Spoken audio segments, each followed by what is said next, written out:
Ndinokuchingamidza zvekare muzoro naZimbabwe ndoimba kuti murova tsvene kwese kwamuri kumatimu nenyika ndadzoka zvekare nenhau dziri kupisa mumastreet.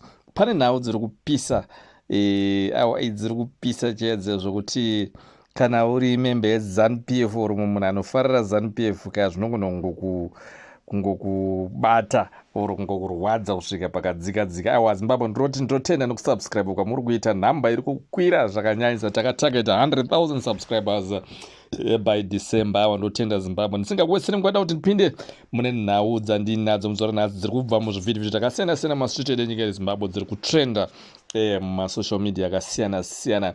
Pane nhau yavachamisa vari kutrenda. Vachamisa zvinhu vadzoka kuti vange vachimirira vanhu veZimbabwe. I think munoziva kuti pane ndingangoti anga kutokwana makore akati wandei vachamisa vadisappear papolitics, vakungofamba neshoko raMwari and vasinganyatsouya kuzvivhidhivhidho, vasinganyanya kutaura nezvepolitics. Asi pari zvino pane kundengendeka kuri kuitika, pane earthquake iri kuitika apa taona masupporters avachamisa akazara kumasocial media and ari kufara kusanganisira pawhatsapp channel ravo riri kuzara zisingaite and uyezve masupporters ari kufara apo vachamisa pavakataura kuti ivo kusiya kwavakaita mapato akafanana naMDC ana Triple C vese ava zvanga zviri zvokuti vanyatsoratidza kuti ivo vane simba rokuti vange vachitungamirira vanhu havadi zvokutamba-tamba kwete zvekunanzvana-nanzvana zvanga zvichiitwa nemapatani. Saka maona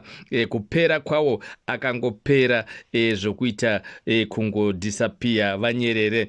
Vachamisa kutaura kusiya kwavakaita mapatani ndezvokuti ivo vaida kuti vatiche, especially kunyanyanya munhu wataura nezvake vataura kuti vada kuti vatiche Mnangagwa chidzidzo chokuti mupolitics is not the game yokuti wewe unozikanwa oro wakaita sei unokwanisa kungosiya party and then as long kana uri munhu anodiwa nevanhu unokwanisa kungofoma imwe party wongowana wotodhabhura kana nhamba yangounayo before. So vari kuti iwe it was a strategic move rokukanganisa vavengi rokuvhiringa vavengi kuti vasazive kuti ari kufamba sei apo vachiwenga Nelson Chamisa achidzoka mupower.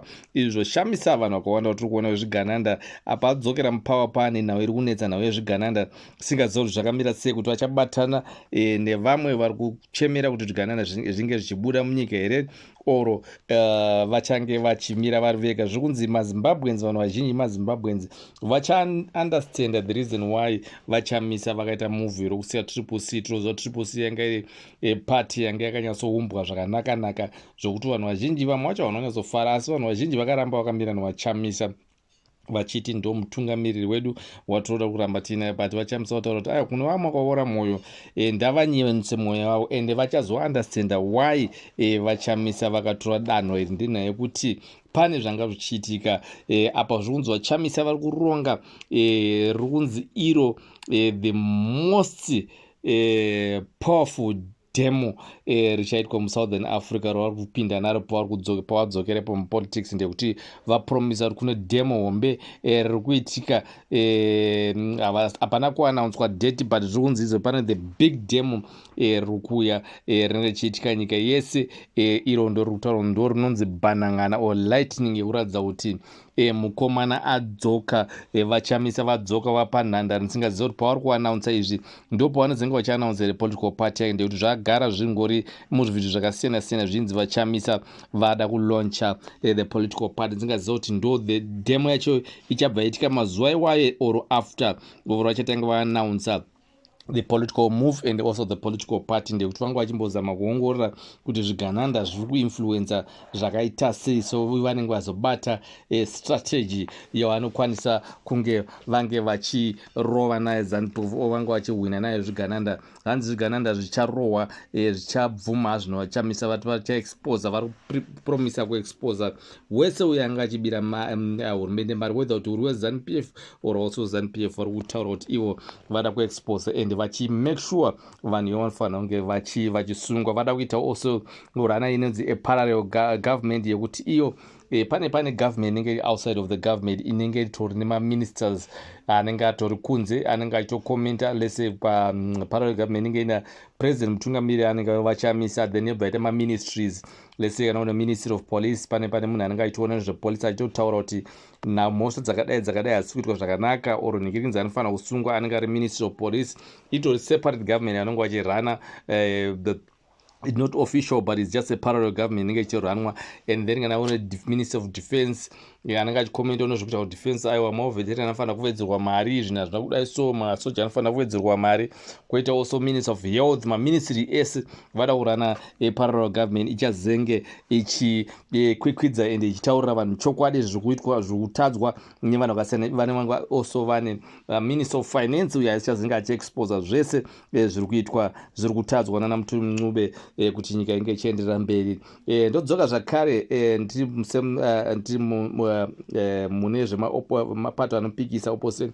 Kuno muya anonzi Monzora, Monzora tomuziva amukuru ati mudhara ati kurei weMDCT vari kunetsana ndivice president weMDCT vari kunetsana ikoko, vari kurwisana mudzuri weMDCT ari kunetsana naMonzora nenhau ndiri munoziva head office yakasikwa futi nevachamisa yeparty headquarters MDC yakasiwa nevachamisa futi vakasirwa ndo yava kurwirana iye. So Mudzuri ari kuti iye achanga achinetsana achimhanyisana zvinhu zvakanyanyisisa navaMonzora zvinzi vanofanira kunge vatize vabve papati panhikirini headquarters vachiti iyo headquarters iyi ndeMDCT. Saka tisingazivi kuti nyaya yavo ichazofamba kusvika papi sezvo toziva kuti angogara angori. Saka makaona vachamisa vakati getizvibude tizisiye ndezvenoise hazvina kuti zvinoda kuendesa nyika kumberi asi ndezvongorwisana zvokungoita noidzi dzisina chazinobatsira maZimbabwenzi. Tenda tine nhau yatinayo yaSungura legend aletwe Nicholas Madzibaba Zakaria. I think tosomuziva Madzibaba Zakaria uyo ari kukumbira rubatsiro, ari kunzi urwere hwake hwanyanyisa. Tinoziva taona chikomana kumbira rubatsiro kunana Weeknews Chivayo. Ari kumbira rubatsiro kuti maZimbabwenzi mumubatsire kuti ange achikwanisa kunge achirapwa ende ange achikwanisa kuti ange achiita zvakanaka. Taona even yango ana Weeknews ana madzibaba wacho both vese ndana madzibaba but vachikundikana kunge vachibatsira Nicholas Zakaria mumwe wavo madzibaba mumwe wavo vachikundikana kunge vachimubatsira nemari vachisadza kubatsira vamwe vanhu vasina utano hwokuti ungade nidhi yemari vakatadza kubatsira iye madzibaba Nicholas Zakaria. Tikuziva kuti ana Weeknews zvavari kuita izvi zvine also zvazviri kureva. Saka tiri kumuona ikozvo Weeknews Chivayo ari kutenderera nyika dzemuAfrica dzakati wandei uko ari kutsvaga kuti kana sizenge zvaipa munyika yeZimbabwe angange achinogara kunyika ipi. Tinoziva kuti vari kuita mota dzinenge dzichipiwa vanhu nemakampeini ekuti vange vachimutsiridza ende vange vachiramba vachida kuti Idi aramba aripo kusvika 2030 asi izvi hazisi kugona ndekuti zvakavhurirwa ziso nevakawanda vari muhurumende. Ndotenda Zimbabwe ndokutendai nekusubscribe pachannel ino, ndokutendai nezvamunoita zvese nekukomenta also nekubaya notification bell. Tinoona kuti avo vakawanda muri kubaya ende vakawanda muri kukomenta ende vakawanda muri kusubscribe pachannel ino. Tichiramba tichikupai nhau dzinenge dzichiitika mukati menyika ino yeZimbabwe nedzinenge dzichitrenda kubva muzvividhio zvakasiyana siyana. Ndotenda hangu Zimbabwe muve nerugare.